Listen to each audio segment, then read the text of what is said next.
नमस्कार दोस्तों। आज हम बात करने वाले हैं चाइल्ड लेबर के बारे में। चाइल्ड लेबर यानी कि बाल श्रमिक के बारे में। दोस्तों, बाल श्रम हमारे समाज में, हमारे देश में बहुत ही एक गंभीर समस्या है। आज समय आ गया है कि दोस्तों इस विषय पर बात करें और साथ ही अपनी जो नैतिक जिम्मेदारियां हैं उसको हमें समझना होगा। बाल मजदूरी को हमें जड़ से उखाड़ना होगा, क्योंकि आजकल कुछ माता पिता अपने बच्चों से कार्य करवाते हैं।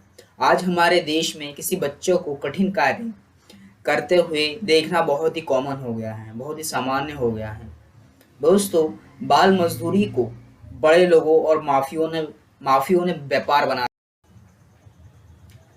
और बच्चों का बचपन धीरे धीरे खराब होता जा रहा है। इससे बच्चों का भविष्य तो खराब हो ही रहा है और साथ में देश में गरीबी फैल रही है और विकास में बाधाएं आ रही है। तो दोस्तों, बाल श्रम भारत के साथ साथ आज सभी देशों में गैर कानूनी है। बाल श्रम हमारे समाज के लिए एक कलंक बन चुका है और बाल मजदूरी की समस्या के साथ साथ बहुत ही उग्र रूप ले रही है, क्योंकि बच्चों का भविष्य तो खराब हो ही रहा है, साथ में हमारे जो देश की जो युवा पीढ़ी है उसका भी भविष्य खराब हो रहा है, क्योंकि आज के हमारे बच्चे कल की युवा है। इसीलिए अगर हम अपने बच्चों के बचपन को नहीं बचा पाए तो हम देश नहीं बचा पाएंगे। इस समस्या को दूर करने के लिए माता पिता को समझाना होगा। अगर हमें कोई कार्य करते दिखाई देते हुए तो इस उनको इसके बारे में जागरूक करना होगा कि उन अपने बच्चों को काम पे ना भेजें। अब दोस्तों, बाल श्रम या मजदूरी का अर्थ क्या है? देखिए, जब कोई बच्चा अपने बाल्यकाल से वंचित कर दिया, यानी उसके बचपन से उसको हटा दिया जाता है, वंचित कर दिया जाता है और उसे विवश किया जाता है कि वो जाके काम करे। बच्चों को उनके परिवार से दूर रखकर गुलामों की तरह पेश किया जाता है, गुलामी की तरह काम कराया जाता है। उसे बाल श्रम कहते हैं। अगर आप इसको दूसरे शब्दों में कहना चाहेंगे तो किसी भी बच्चे के बाल्यकाल के दौरान पैसा कमाने के लिए उसको मजबूर करना या उसके ज़रूरत के बदले उसको पैसा देना, ये बाल श्रम में आता है। साधारण शब्दों में समझाया था, जब 14 वर्ष की आयु से कम होते हैं, अगर उनको किसी औद्योगिक कारखाने में काम कराया जाए तो वो बाल उसका अधिकार छीनने के बराबर होता है। शारीरिक और मानसिक और सामाजिक रूप से उसको प्रताड़ित किया जाता है, उसका शोषण किया जाता है, उसको उसके अधिकारों का हनन किया जाता है। इस प्रकार मजदूरी को समाज में हर वर्ग में निंदित किया जाता है, क्योंकि मजदूरों का काम क्या है? मजदूरी करने की एक निश्चित उम्र होती है, पर उसको उसकी उम्र के पहले ही काम कराया जाता है। दोस्तों, भारत के संविधान में 1950 के 24 अनुच्छेद के अनुसार 14 वर्ष से कम आयु के लोगों को काम करना बहुत मना है और साफ तौर से हमारे कानून में ये दर्शाया गया है। अगर कोई व्यक्ति ऐसा करता पाया गया है उसके लिए उचित दंड का प्रावधान है। दोस्तों, ताज़ा रिपोर्ट के अनुसार भारत में 35 मिलियन से भी ज़्यादा बच्चे, यानी कि 35 मिलियन, समझते हैं आप? 35 मिलियन से भी ज़्यादा बच्चे बाल मजदूरी करते हैं और सबसे ज़्यादा उत्तर प्रदेश, राजस्थान और दूसरे राज्यों में हमें देखने को मिलते हैं। बाल श्रम या बाल मजदूरी के कारण, बाल मजदूरी का सबसे बड़ा कारण हमारे देश में गरीबी होना। गरीब परिवार के लोग, दोस्तों, बाल मजदूरी का सबसे बड़ा कारण हमारे देश में गरीबी का होना है। दोस्तों, गरीब परिवार अपने लोगों की आजीविका चलाने में असमर्थ होते हैं, क्योंकि बच्चों को वो बाल मजदूरी के लिए भेज देते हैं, क्योंकि उनके पास ना खाने के लिए कुछ होता है, ना कुछ। घर में कमाने वाला एक होता है, खाने वाले 5-6 होते हैं, जिसकी वजह से क्या होता है कि वो उतनी धन आय नहीं कर पाते हैं। कुछ अभिभावक के माता पिता बहुत ज़्यादा लालची होते हैं, जो कि स्वयं कार्य तो नहीं करते जबकि अपने बच्चों से कार्य करवाते हैं और चंद रुपयों के लिए वो अपने बच्चों को बचपन तक भेज देते हैं। बाल श्रम को दोस्तों इसलिए बढ़ावा मिलता है क्योंकि माता पिता बहुत ही इसमें अनभिज्ञ होते हैं और वे उतना अहमियत नहीं देते हैं किसी के बचपन को।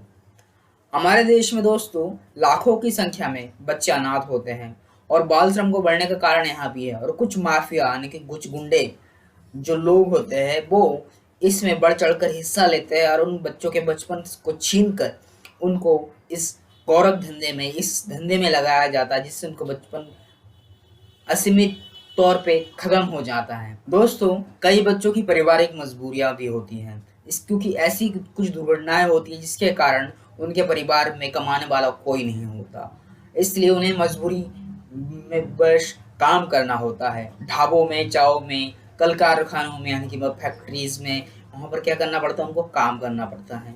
दोस्तों, भारत में जनसंख्या की दृष्टि से जनसंख्या वृद्धि की दर बहुत तेजी से बढ़ रही है। इसी कारण जरूरत की वस्तुओं का मूल्य दिन प्रतिदिन बढ़ता जा रहा है। यानी कि यदि किसी का परिवार अगर बड़ा होगा तो उस व्यक्ति को धन कमाने और उसको व्यय करने में बहुत ज़्यादा कम समय नहीं लगेगा, क्योंकि धन कमाने में जितना वो धन कमाएगा उससे ज़्यादा उसका व्यय हो जाएगा, जिस वजह से ना वो अपने परिवार का ठीक से भरण भरण पोषण कर पाता है, ना ही अपने परिवार को एक बेहतर भविष्य दे पाता है।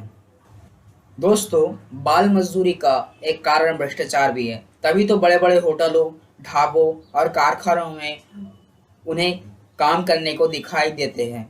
उन्हें पता होता है कि अगर पकड़े भी गए तो वे घूस देकर छूट जाएंगे। इसलिए भ्रष्टाचार बाल मजदूरी में एक अहम भूमिका निभाते हैं। भारत सरकार ने दोस्तों बाल मजदूरी को रोकने के लिए बहुत सारे कानून बनाए, लेकिन उन कानूनों की खामियां भी है। इसका फायदा उठाकर लोग बाल श्रम को अंजाम देते हैं और कई बार तो कानूनों का नियम पूर्वक पालन भी नहीं किया जाता है। अब देखिए दोस्तों, बाल मजदूरी का दुष्परिणाम क्या होता है। जीवन का सबसे अच्छा पल बचपन ही होता है, और हम बच्चे ही होते हैं जो किसी की बात की चिंता नहीं करते हैं। हम खिलौने से भी खेलते हैं, हम चाहे पढ़ सकते हैं, लेकिन जिन बच्चों को बाल मजदूरी के काम में लाया जाता है वह कभी भी खेल नहीं पाता, वो अपना मनचाहा काम भी नहीं कर पाता, जिसके कारण उसका पूरा बचपन मजदूरी के काम में बीत जाता है। बाल मजदूरी करने वाले बच्चे अक्सर कुपोषण का शिकार होते हैं, क्योंकि उनके मालिक उनको काम ज़्यादा कर पाते हैं लेकिन उनको खाने के लिए कुछ भी नहीं देते हैं, जिसके कारण उनके शरीर में ऊर्जा की कमी हो जाती है और वे धीरे धीरे कुपोषण के शिकार हो जाते हैं। दोस्तों, बाल मजदूरी करते समय कई बच्चों का शारीरिक शोषण भी किया जाता है, जो कि उसके ऊपर दोहरी मार है।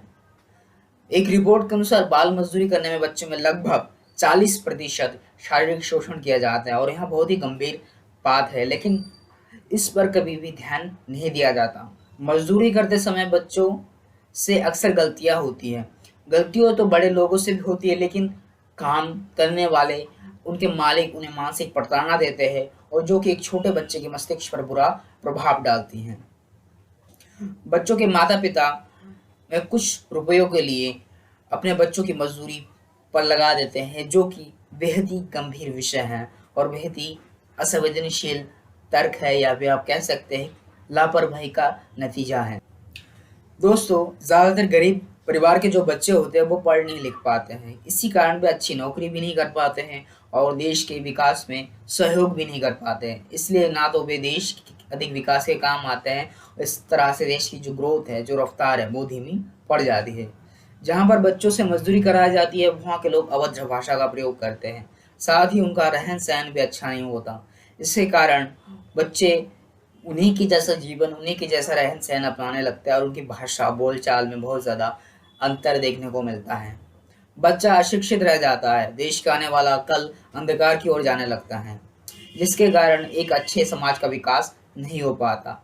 अब दोस्तों, एक अच्छे समाज का अगर विकास नहीं होगा तो सोचिए हमारे देश का भविष्य कैसे सुधर सकता है, कैसे हमारे देश का भविष्य आगे की तरफ बढ़ सकता है।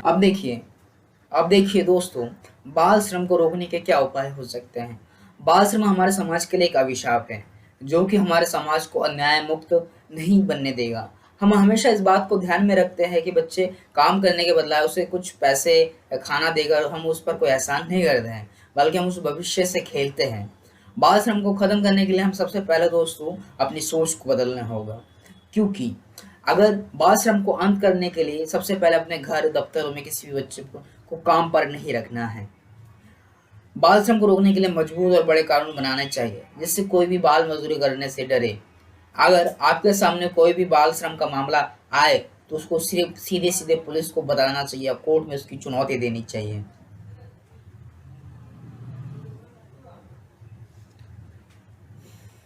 दोस्तों, हमें बाल श्रम को पनाह देने वाले पत्थर दिलों के विरुद्ध अपनी आवाज को बुलंद करना चाहिए। ऐसे लोगों के खिलाफ बुरी तरीके से आप कह सकते हैं कि आप उनके खिलाफ आवाज उठाइए, उनको जड़ से उखाड़ दीजिए, ऐसा विरोध प्रदर्शन कीजिए ताकि वो डरे। गरीब माता पिता को अपने बच्चों की शिक्षा की ओर पूरा ध्यान देना चाहिए, क्योंकि आज सरकार मुफ्त शिक्षा दे देती है और कई दवाइयाँ, स्कूल की सुविधाएं, 12वीं तक की कक्षाएं एकदम मुफ्त में दी जा रही है, जिसका लाभ गरीबों को उठाना चाहिए। कारखानों और दुकानों को लोगों का प्रण लेना चाहिए कि वो भी किसी ऐसे बच्चों से मजदूरी या श्रम नहीं करवाएंगे जिससे बच्चे के भविष्य को, बच्चे के बचपन को खतरा पहुंचे। अगर हमें किसी भी बाल श्रम का पता चले तो उसके बारे में सबसे पहले बच्चों के परिवार वालों से बात करनी चाहिए, उसके हालातों के बारे में बात करनी चाहिए, बच्चों के परिवार वालों में श्रम नुकसान और कानूनी जुर्म के बारे में उनको बताना चाहिए, ताकि उनको समझ में आ सके कि बचपन की अहमियत क्या है, एक बचपन क्या होता है। दोस्तों, हमारे देश की शिक्षा व्यवस्था में आज सुधार नहीं है। इसके कारण ग्रामीण इलाकों में, पिछड़े हुए इलाकों के कारण बच्चे अपने पढ़ लिख नहीं पाते, इसके कारण वहाँ बचपन में ही बाल मजदूरी का शिकार हो जाता है। दोस्तों, भ्रष्टाचार के कारण बाल श्रम करवाने वाले अपराधी आसानी से छूट जाते हैं, फिर भी उन्हें गिरफ्तार नहीं किया जाता। इसके कारण बच्चे को दोबारा उस कार्य में संलिप्त किया जाता है, क्योंकि जो उनको कार्य करने के लिए भेजते हैं वही अगर जेल में नहीं रहेंगे तो दोस्तों वो तो क्राइम करेंगे ही, वो अपराध करेंगे ही, वो अपने अपराधों को बढ़ाएंगे ही।